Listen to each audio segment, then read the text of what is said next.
Hey there, Seahawks fans. Thank you all so much for clicking on today's video. We are almost to 21K subscribers here at Seattle Seahawks Today. I want to catch some of our other channels, like our Bears one, for example. And the more subscribers we have, the more videos we end up doing for you guys. So if you want, basically at this point, daily Seahawks videos, hit that big red button and join us.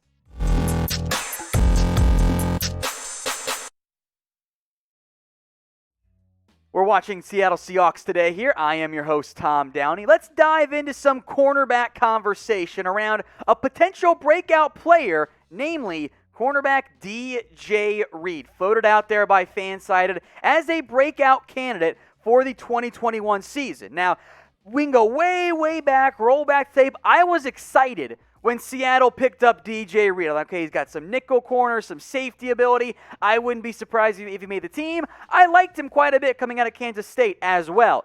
He surprised everybody, I think, including me and the Seahawks organization, when he fared very well as a starting outside corner in 2020. And I think once again, he has a real chance to start for this organization, which should matter given the turnover, the change, and the lack of stability at the cornerback position right now. Now, comparing him from 2019 to 2020, he barely got on the field in 2019. And it took him a little bit to really get on the field in 2020.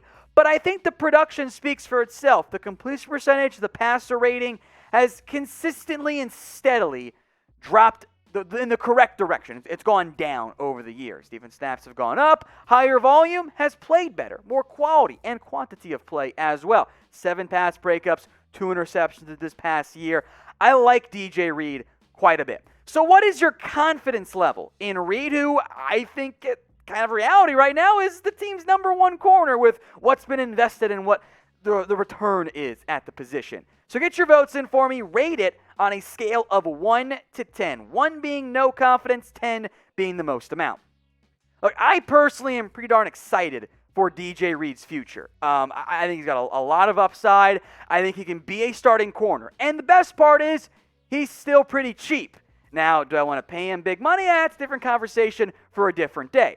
But I feel pretty good about DJ Reed's role and potential and impact in what is going to be a different look at the cornerback position for Seattle. Remember, Marquise Blair missed most of the year. He might be a nickel corner starter, or maybe it's Ugo Amadi. Trey Brown, the 4th rounder, can play inside, outside, much more in that DJ Reed size role. Ahkello Witherspoon, guys, other corners as well, like Brian Mills, who's an undrafted kid. Those fit the more typical style and size of Seattle. DJ Reed is going off of type for Seattle. Look, he's listed at 5'9", 193. His arm length is not that great. That is a very different style of player, size-wise, than what Seattle is accustomed to. They typically love the big, long, lanky, great ball skill player. I think DJ Reed has shown some good ball skills. But in terms of the size, DJ Reed is different than most of the Seahawks players we've seen come through at the cornerback position. And I think at some level, his play is a good thing for Seattle. I think it has got them to look outside their typical box. So I'm excited about DJ Reed. I would argue the breakout probably happened last year, but if he can continue to show growth, that's a big deal for Seattle's defense in 2021. Let's stick with some more cornerback talk here.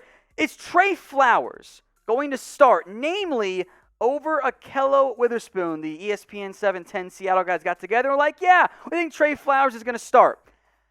I'm not sold on that one for a couple of different reasons. Look, for starters, there's going to be massive competition at this position. Pierre Desir, Demarius Randall, Trey Brown, Flowers, Witherspoon, Reed, all competing for 2 starting spots in the end. Trey Flowers, by the way, has a base salary worth over $2 million, and it's not guaranteed. Keep that one in mind. So of what I consider the top 2 candidates to start on the outside, that's Trey Flowers and Ahkello Witherspoon, pick one to start for me.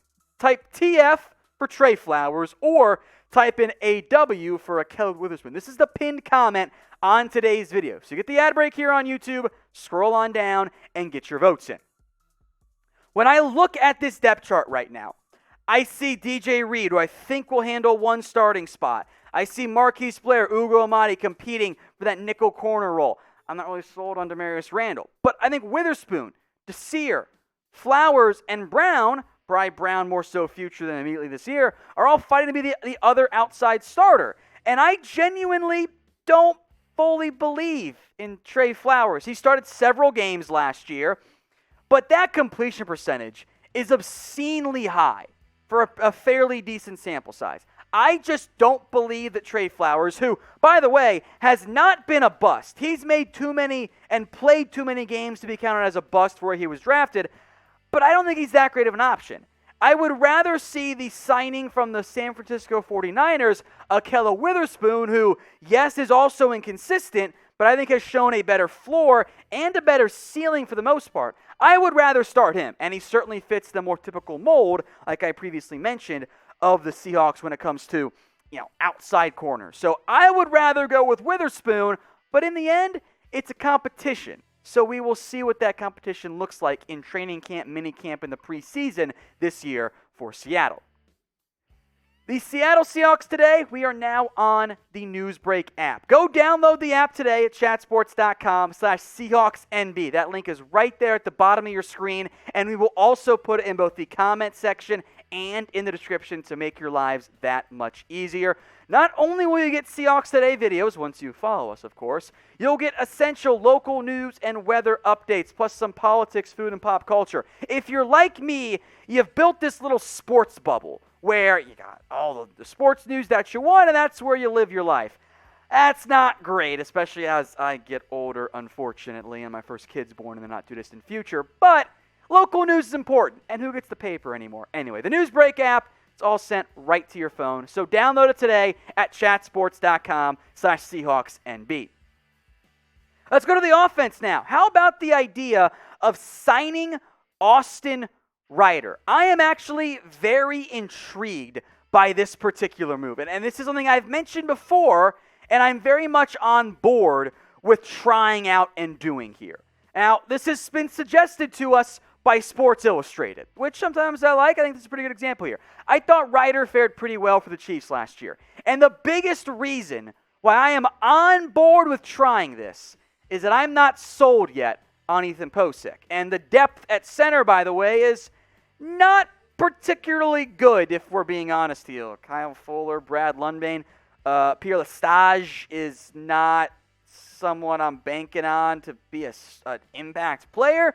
I was glad to see Pocic get a starting opportunity, but especially down the stretch of 2020, I think it was clear that he's just a little bit outmatched. If you're going to rank him as a starter, you're talking low end in the end, right? 2 sacks allowed, 3 hits, 13 hurries. Doesn't seem like a lot, except it actually is for a center. Now, you can make the argument, okay, but Russell Wilson holds the ball long and all that stuff. That's true. The run grade was still pretty bad. And you know who else holds the ball for a fairly decent amount of time? That's Patrick Mahomes. Now, his depth of drop is a little bit different than Russell Wilson's, but I thought Reiter unquestionably is a better pass protector. And I'm still trying to let Russ cook in 2021. So, because of that, you know what? Maybe you'd be better served at least seeing what the asking price is for Austin Reiter. If it's too expensive, which I doubt because we're in late May, okay, I can get that there. I think he might be an upgrade over Ethan Pocic. I think the money could work out in the end. So who do you guys want as the starting center? If you want to roll with the incumbent, that's cool. Type in EP for Ethan Pocic. If you want some change in there, type in Austin Reiter. If you want to vote for Austin Reiter, type in AR in the comment section. Now, speaking of Russ, there was some stat projections from Bleacher Report. They did it for all 32 NFL quarterbacks, and unsurprisingly, expecting a pretty strong season out of the Seahawks franchise quarterback. Now, quick reminder here. I almost said remembrance. That makes no sense. There are 17 games this season, so more volume on this one. Here's what they put together for the stat projections. A very nice completion percentage, 69.2. You love it. The yards, just under 4,500. 36 touchdowns, 7 interceptions. So very efficient play out of Russell Wilson. I would wonder if the passing yards are actually a little bit higher than that. But overall, I think that would put him in at least somewhat the MVP conversation. And then there was the rushing stats here. They did that too. 71 carries, 427 yards for Russell Wilson there. 4 touchdowns. It's a 6 yards per carry average, which in the end I'm mostly okay with. It's much more in line with what he did last year. His yards per carry over his career has been about 5.6. 71 would be a little bit on the lower end, but I'm actually okay with that. It probably means that the ground game is better. The stats in the end would be higher completion percentage, more yards, because more games, a slightly reduced touchdown number, but also fewer interceptions. So a little bit more in between from what we saw from week 1 and to like week 7 or 8 Russell Wilson and the back half of the season there in the end. One more minor note that I wanted to get here at the last second. The Seahawks have added a player. That is Cam Sutton. No, not the cornerback. Rather, the tight end who spent last year as a member of the Carolina Panthers. They signed him today. He spent training camp with Carolina, did not make the team. He's out of Fresno State. He's a long shot at best to make the roster. We know how Seattle loves their tight ends, but they've got Gerald Everett, Will Dissly, Colby Parkinson, now Cam Sutton joins that grouping as well. I don't see him making the roster, but you need training camp bodies. In the end, that's pretty much what I think is going to be the role for Cam Sutton with Seattle. As a reminder, folks, if you made it all the way through the video and you haven't already, hit that big red button and subscribe. That way you don't miss out on any video here at Seattle Seahawks Today.